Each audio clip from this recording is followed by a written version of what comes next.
तेलंगाना की हैदराबाद सीट पर इस बार मुकाबला दिलचस्प होने वाला है। इस सीट से फिलहाल AIMIM चीफ असदुद्दीन ओवैसी सांसद हैं। वहीं बीजेपी ने इस बार डॉक्टर माधवी लता को ओवैसी के सामने चुनावी मैदान में उतारा है। एक ओर ओवैसी होंगे तो दूसरी ओर कट्टर हिंदुत्व का चेहरा मानी जाने वाली माधवी लता होंगी। हैदराबाद सीट AIMIM का गढ़ मानी जाती है। ये सीट 1984 से ही AIMIM के पास है। असदुद्दीन ओवैसी के पिता सुल्तान सलाहुद्दीन 1984 में पहली बार लोकसभा के लिए चुने गए थे। उन्होंने 20 साल तक इस सीट का प्रतिनिधित्व किया था। उसके बाद से ही उनके बेटे असदुद्दीन ओवैसी हैदराबाद से सांसद हैं। बीजेपी ओवैसी के खिलाफ नया चेहरा खोजकर लाई है। ओवैसी को उनके गढ़ में टक्कर देना आसान नहीं है, लेकिन माधवी लता इसके लिए तैयार हैं।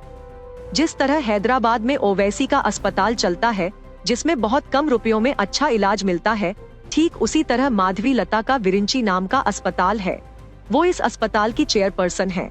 इसके अलावा माधवी लता सोशल मीडिया पर काफी एक्टिव रहती हैं और उनकी छवि हिंदू समर्थक रुख के कारण सुर्खियों में रहती है। इसके अलावा माधवी लता भरतनाट्यम डांसर भी हैं। वो हैदराबाद में होने वाले सामाजिक कार्यों में भी काफी सक्रिय रहती हैं। माधवी ट्रस्टों और संस्थानों के माध्यम से स्वास्थ्य और शिक्षा के क्षेत्र में काम करती हैं। वो लोपामुद्रा चैरिटेबल ट्रस्ट और लतामा फाउंडेशन की अध्यक्ष भी हैं। माधवी लता ने बेसहारा मुस्लिम महिलाओं के लिए एक छोटा सा कोष भी बनाया है और वो कई सांस्कृतिक संगठनों से भी जुड़ी रही हैं। इसके अलावा वह एक गौशाला भी चलाती हैं और स्कूल कॉलेजों में हिंदुत्व और भारतीय संस्कृति पर भाषण भी देती हैं। इसके अलावा सबसे बड़ी बात ये है कि एक और ओवैसी को विरासत में राजनीति मिली है, या फिर ये कहें कि उन्हें विरासत में ही हैदराबाद सीट मिली है। वहीं दूसरी ओर माधवी लता का कोई राजनीतिक बैकग्राउंड नहीं है। वो खुद भी सक्रिय राजनेता नहीं थीं। वो हैदराबाद में सुर्खियों में तब आईं जब उन्होंने 3 तलाक को खत्म करने के लिए मुस्लिम महिलाओं के समूहों के साथ सहयोग किया। इस मामले में शहर के अलग अलग इलाकों में बात करने के लिए उन्हें बुलाया जाता रहा है।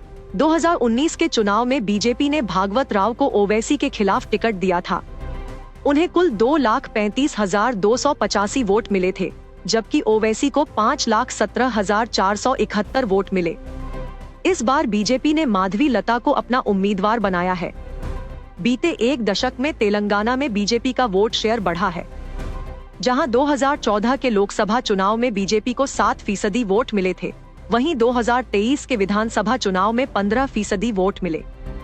हाल ही में विधानसभा चुनाव में पार्टी ने पहली बार 8 सीटों पर कब्जा किया है, जिनमें हैदराबाद के आसपास की चारमीनार, कारवां, LB नगर, राजेंद्र नगर, अंबरपेट, कुतबुल्लापुर और सनत नगर सीटें शामिल हैं।